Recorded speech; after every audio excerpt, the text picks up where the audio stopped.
Okay, so that's one way of interpreting it, which would work really well in any time feel that had a triplet feel about it. Okay, so like a blues, a rock shuffle, obviously swing, anything, or halftime funk shuffle could even work in that.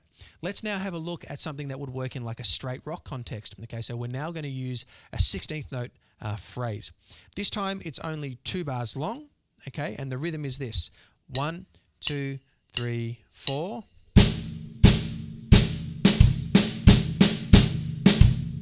Again.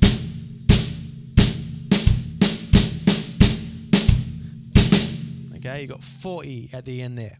Now, what we'll do to start with, like how we started adding in the in-between non-accented triplets with the previous example, we'll do that again now with the 16th notes. Okay, so that would then become...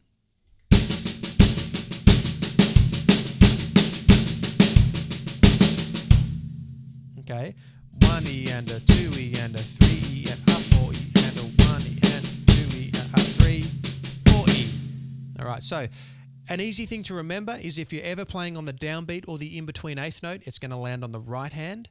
And if you're ever playing on the 1E or the the 2nd or the 4th 16th note, it's always going to be on the left hand because you're starting with the right hand and you're always alternating. Okay, we're not doubling up yet. That comes next. So once again, that's with the 16ths, it's...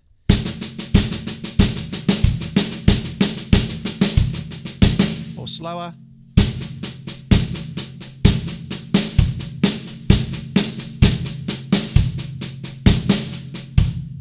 Okay, then from there, and I'll do it at that speed, we double up, you guessed it, we double up all the in-between 16th notes that aren't accents, and we keep the accents as single strokes. So it would now be...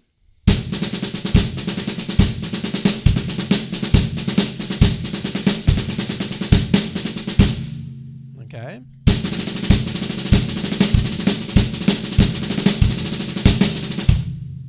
That's what that is.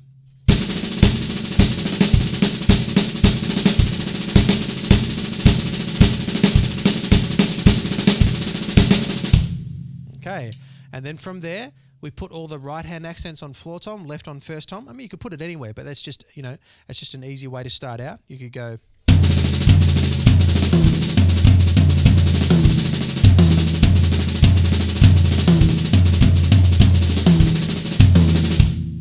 And then, like the last variation, let's put all the right hands on the ride cymbal with the bass drum, or the left hands back on snare.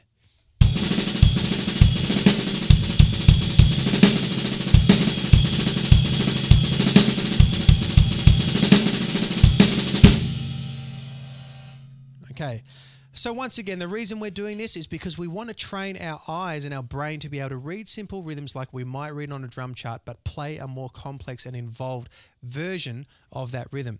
Because as I said earlier, you might be at that part of the song where you need an intense fill, okay? You're going to be expected just to come up with something that's relevant. Why not use the rhythmic series that they've given you on the chart, but play something that is more complex, okay?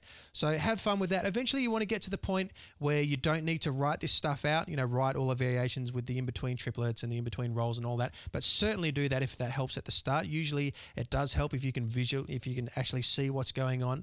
That will help you get the sticking right and all that sort of stuff. But eventually you want to get it to the point where you can just read these rhythms in their simple form, but play them with the complex version, okay? And you might want to get a book like, you know, Ted Reed's Syncopation and take any of the pages that have these accent series, and there's stacks of them, and just go through the whole page with these roll variations and these tom and cymbal variations. You know, that'll really help with your reading, okay?